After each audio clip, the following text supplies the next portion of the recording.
Today's project is going to be this desk. Now this was a desk I got with a 3 set. I got the desk and I got a Thomasville dresser and I got a mirror.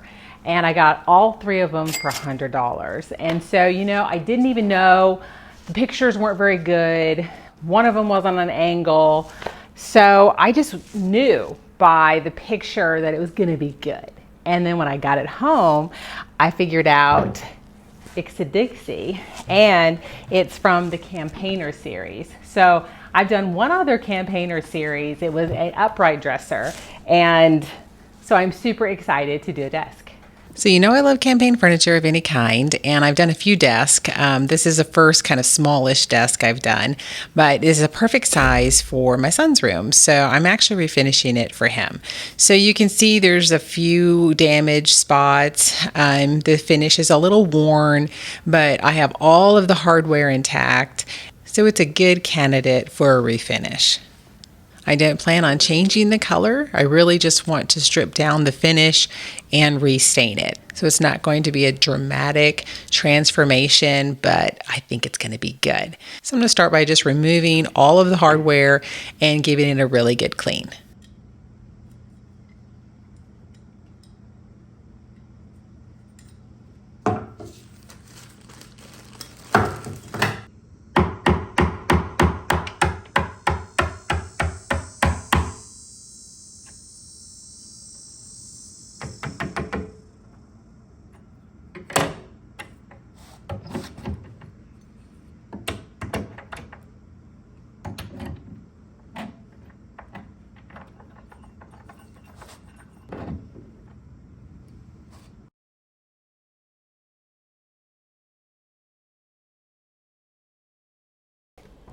For the hardware, I like to boil some water and then I add some white vinegar. I don't like it in the house because it's so smelly, so I go ahead and take it out to the garage and I just let it all set for a little bit. Then I'll come back and polish it with some Barkeeper's Friend and some steel wool.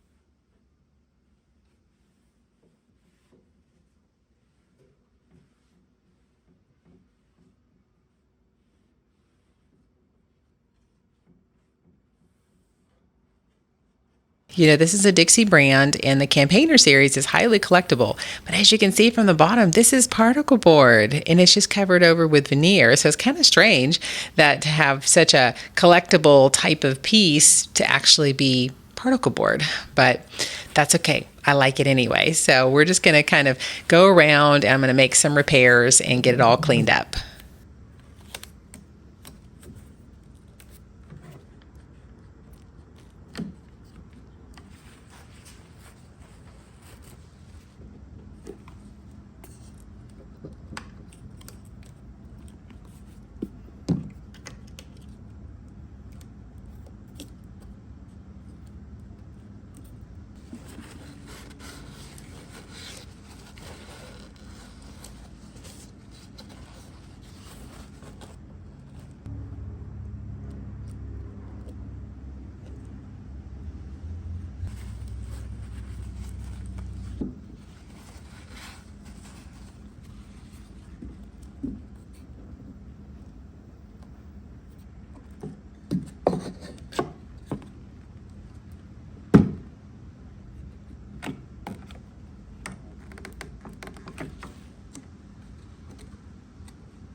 So for this one, I'm using QCS. This is quick, clean and safe. It's by Strip Well. It's an all-natural stripper.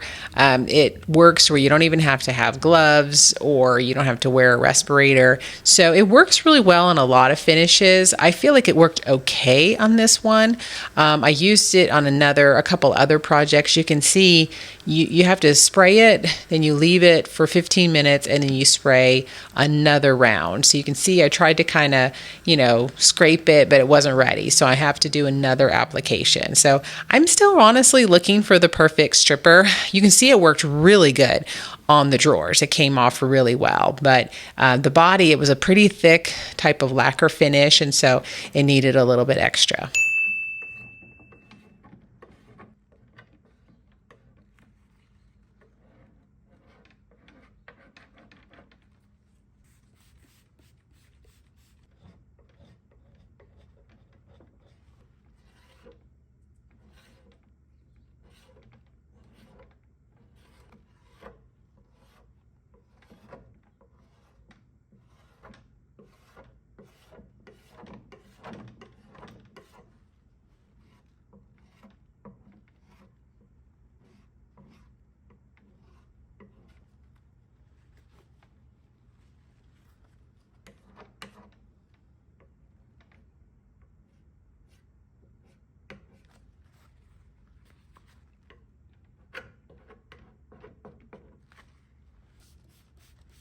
So Stripwell recommends after that second application, you scrape it off, and then you come back with some type of a light abrasive to get the remaining residue off of the finish. So you can use I think they recommended the 00 of the steel wool. You can see this is just like a Scotch-Brite pad. So use some type of an abrasive that can kind of lightly get off that finish without really damaging your wood.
Any kind of detail work is always the hardest to get the finish off. So you can see I'm using a wire brush here just to try to get into those crevices. It's just difficult. This one I don't feel like it worked as well on my more detailed parts.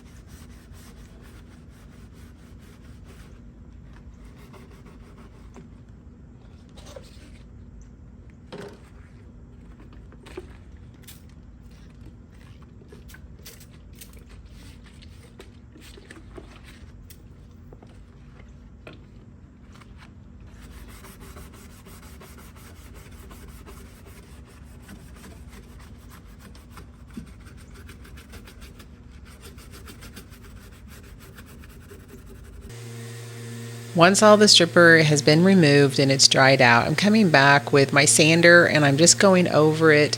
I usually start at 80, or if I don't have a lot of finish, then I'll start at 120.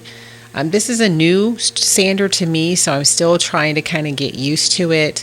It's attached to a dust extractor, so I'm having to kind of work on my settings because I had my setting on my dust extractor too high, and it was like creating so much suction on the sander that it was making these really deep sanding grooves, which just take time to, and then in turn sand out. So I'm still working on, the sander. It's really nice, and I do have an attachment to it that has like a sponge on it, so that you can kind of get into some of the rounded details. So I am enjoying it, but I do have a little bit of a learning curve on it still.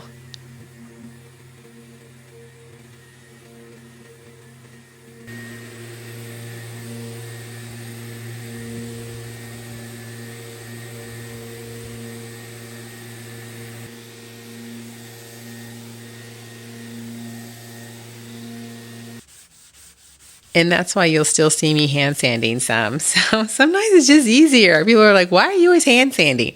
Well, I don't have sanding swirls when I hand sand. And so sometimes sanders create more work for you. And so if I can get a really good sand on an 80 grit and get all that finish off, then really my 120 and my 180 is fast, because all I'm doing is just refining my scratch pattern. So some people have messaged me, why do you hand sand so much? Well, that's why.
So I kind of put this away for a couple months and brought it back out, and now I'm ready to finish it. So this time I'm using a different stripper. This is Smart Strip. It's their citrus paint remover. And so I found it at my local Sherwin-Williams. I'd seen it on a Facebook group that I'm a part of that has recommendations for different things. And so I thought, hey, I'll give it a try, because I'm always looking for a new stripper. So I just applied it, and then I covered it with some plastic wrap so that it wouldn't dry out. You can let it set up to 24 hours. It says on the packaging, 1 hour to 24 hours. So the longer you let it set, it's really going to work on, especially if you're trying to remove paint, you have a lot of layers. So, but you can see I'm using this in combination with my Carbide scraper. I'm not going really crazy deep, because you want to be careful with the Carbide scraper. You can really gouge the wood, but I love using it in combination with my stripper because I feel like it helps get the stripper off really quickly. So I'm pulling off my plastic, using my Carbide scraper. I try not to go all the way to the ends. I like to be really careful. I'm very cautious because I burned through veneer and had some problems with the edges. So the edges on my pieces they're fragile. And so you can see I don't go all the way down. I go real careful on the edges because I want to make sure that I'm not going to have any problems on those edges. Because I've had pieces of veneer just flake right off right there when I've done things. So I'm just really cautious.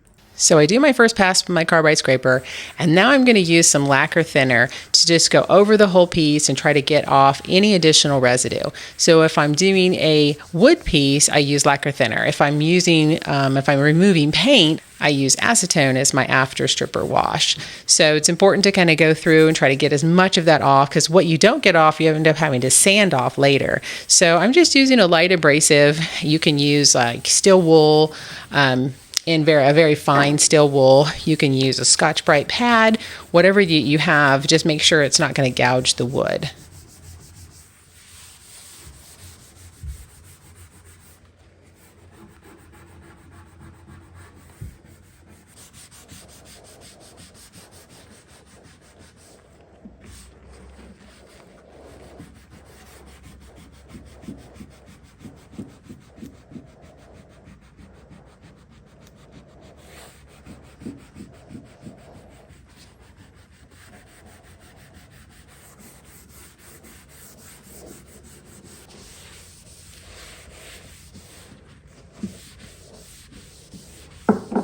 So once that's dry, then I'm ready to sand through the grits. I like to start at 80. I probably don't really need 80 because I got quite a bit of it off with the stripper, but I'm going to go ahead and just hit it with the 80 in case there's any areas that I might have missed. Then I'm going to go up to 120, and then I'll stop at 180.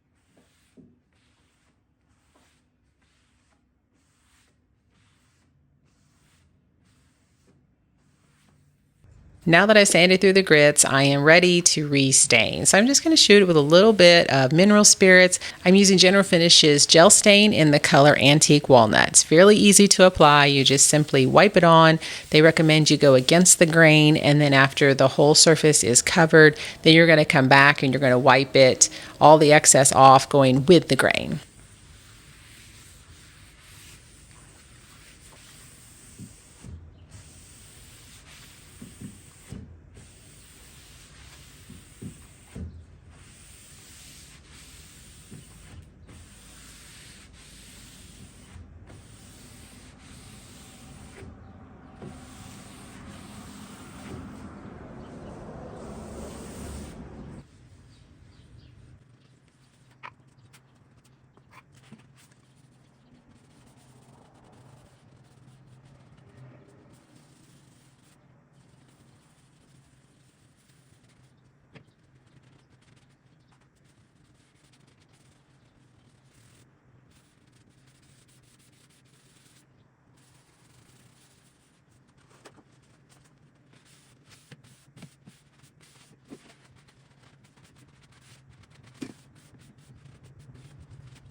after I'd already stained a couple of the drawers, I saw that I had some little swirl marks. So I quickly got my mineral spirits and I'm wiping back the gel stain on that drawer. And I'm going to sand it all down and I'm going to reapply the gel stain. So some of those things, that's why I don't sometimes love sanders, because you get these weird swirly marks, but I want to catch it. I know some people wouldn't even notice it, but I know it's there. So I figure, while I'm doing it, I'm going to do it right. So some things I don't care. Some things are like character marks, but that's not a character mark to me. That's a mistake that I made in sanding. You'll see later there's a veneer area I'm not fixing because I feel like it's more of a character mark. And again, this is for us. This is something I'm keeping. So sometimes I don't fix every single thing because I feel like pieces kind of tell a story. But in this case, this is not part of its story. This was my mistake. So I'm going to fix it real quick before I move on.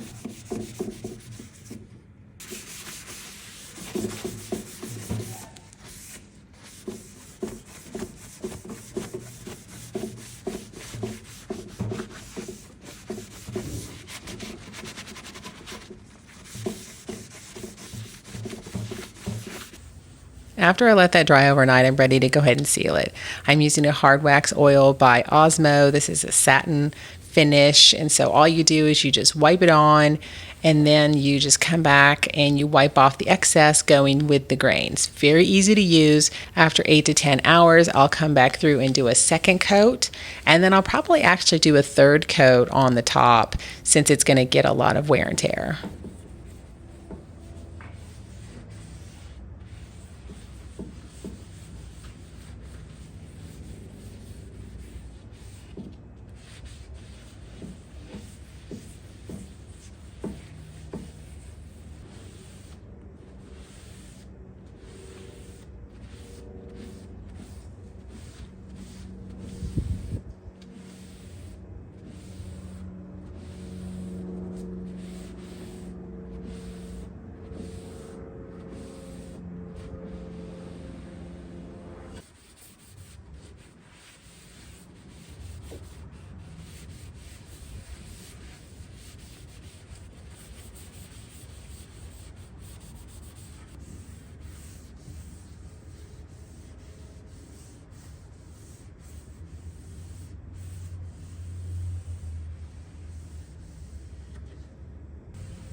So even after I polished the hardware, you can see I still had some problems. So I can either spray it with my favorite gold spray paint, or I can just apply some gilding wax. So sometimes the gilding wax is just nice because it self-seals and it's real soft and a nice, kind of gives it a nice patina. So I'm just going to go over it with a little bit of the wax and then I will buff it out. And it's not perfect. It still kind of retains a little bit of that patina, like I said, but it just kind of fancies it up a little bit.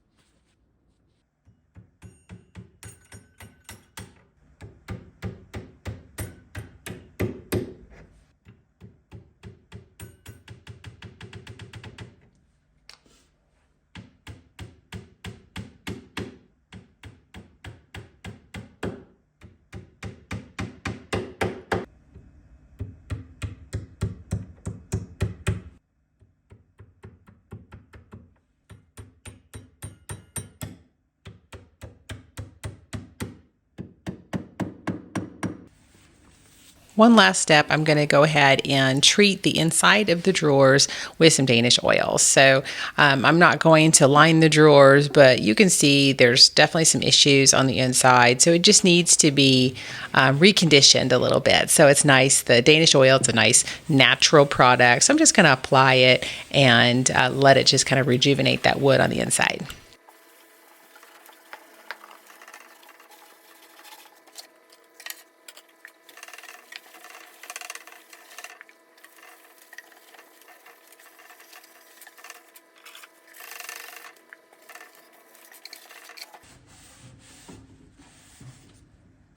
So let's look back at the before. Obviously, this isn't like a huge dramatic transformation, but I did have some issues. This is the one I just chose not to even fix. That's my little character flaw, but I did have some failing finish. Those I did fix.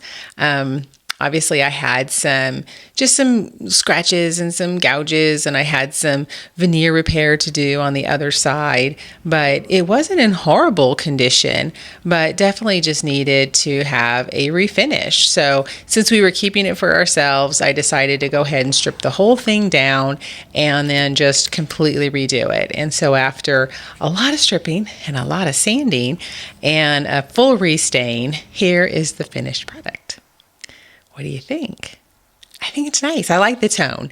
The antique walnut, I think, looks really good. That wood grain on those drawers is absolutely stunning. You know, I love a very soft finish, and this is a satin for the oil, and I think it really just gives a nice natural finish to the wood. It's got just a tiny bit of sheen, but I'm going to end up putting 3 coats on the top just to kind of give it a little bit extra wear and tear. So here's the character mark that I didn't even fix right there. Honestly, once the gel stain was on, I didn't even notice it. So I thought I probably should go back and fix that. But then I thought, you know what? It's part of the story. So since this is something I'm keeping for myself, I thought, I'm just going to keep it. Do you think I should have fixed it? You'll have to tell me in the comments. But I figure, you know, it's part of its story, and now it's going to live in our home, and it's going to have another whole story here. So I don't know. Tell me what you think. But anyway, not a super dramatic one, but a good one. Thanks so much for watching.